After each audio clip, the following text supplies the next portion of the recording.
We did our presentation on power and organizational politics at work, and this is by Kennedy, Lauren, myself, Jimmy, and Andrew.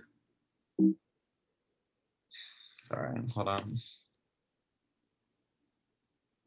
Power and organizational politics go hand in hand and can be reinforced by deleterious operations or built up by healthy organization.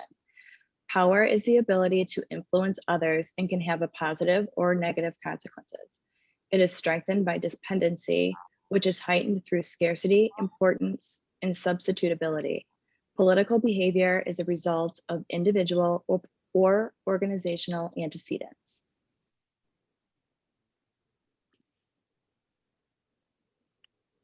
Some critical keywords to know in Chapter 13 is that power is the ability to influence the behavior of others to get what you want. Conformity is people's tendency to behave consistently with social norms.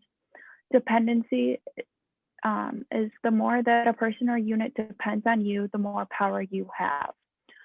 There are a couple bases of power, so legitimate power, reward power, coercive power, expert power, information, and referent power.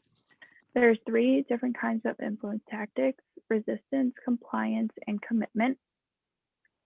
And organizational politics is informal, unofficial, and sometimes behind the scenes efforts to sell ideas, influence an organization, increase power, or achieve other targeted objectives. Next, I will be discussing the ideas associated with power and organizational politics. Organizations are political structures. Individuals use power to find a familiar environment in the business.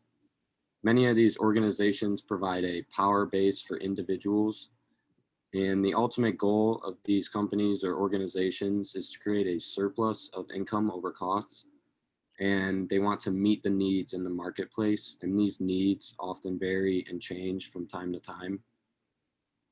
These organizations also provide opportunities for people to develop careers, which then provide platforms for the expression of individual interests and motives. And a political pyramid exists when people compete for power in an economy of scarcity.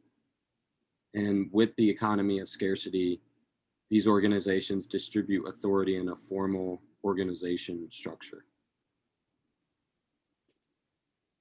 I will now talk about some theories of power and organizational politics at work. Power does not always indicate positivity. The English historian John Emmerich Edward Dahlberg Acton said, "Power tends to corrupt, and absolute power corrupts absolutely." He believed that power was inherently evil, and its holders were not to be trusted. We have all experienced times in history when someone abused their power. There's also a tendency for people with power to behave consistently with social norms. It is easy for people to observe how others act, especially people who have higher positions of power. Sadly, conformity can be pretty serious and can commonly cause others to engage in unethical behavior. Everyone has learned how to influence others since a young age. When entering the workforce, it is important to expand your influence tactics and techniques. It is also important to know when you use influence tactics and when you are being influenced. Impression management means actively shaping the way you are perceived by others.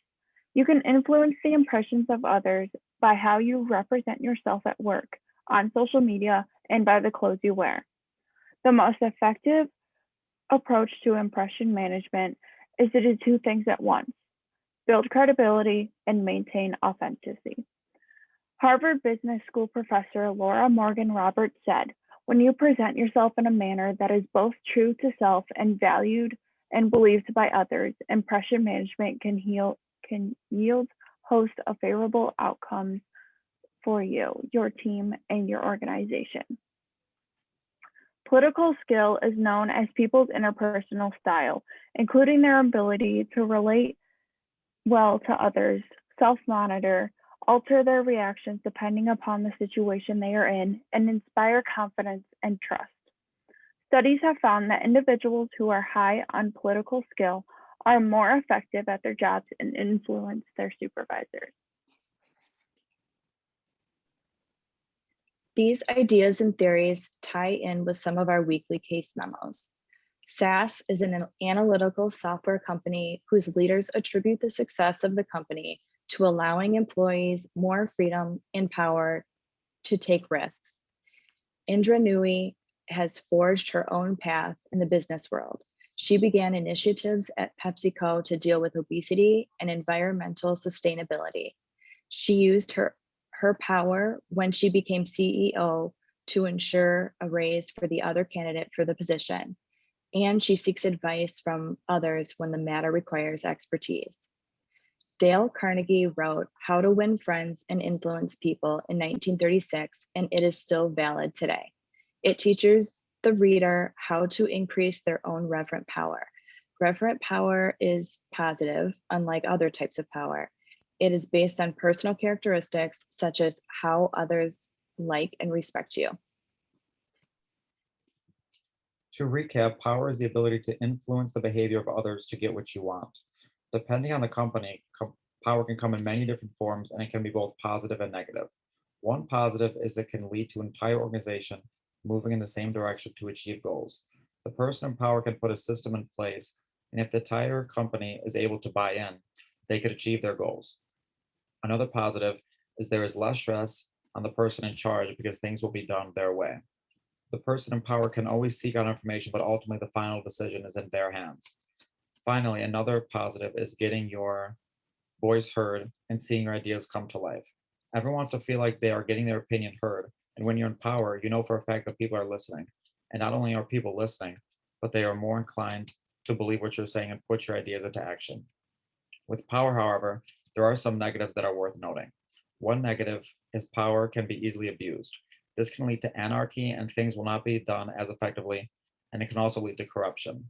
Another negative is people in power are more consistently being watched and critiqued. When observers are watching people in power, they never fully agree with everything they do. And because of that, there's always people evaluating every decision they make and stating what they would do differently. The last negative is people in power will not receive honest feedback from others. People could easily be reluctant to give their honest opinions to people in power because they don't want to disagree with the decision maker. When people are in power, this also leads to influence. There are many different influence tactics that people use, but I will be covering 4 of the main ones. The first one is rational persuasion, which is when facts, data, and logical arguments are being used to convince others that their point of view is best. When clear and specific rationale is used when arguing somebody's point, people are more inclined to agree with them. Another tactic that people use is inspirational appeals. That is when people seek to tap into our core values, emotions, and beliefs to gain support for a request. People are more inclined to be influenced by this because it targets their core values, and it feels close to home for them.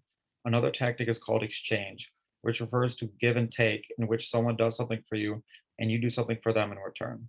When someone does something for you, even if it is small, we feel more inclined to do something for them without realizing it. Even if what they ask for is much larger than what they actually did for you, we subconsciously feel obligated to make it up to them.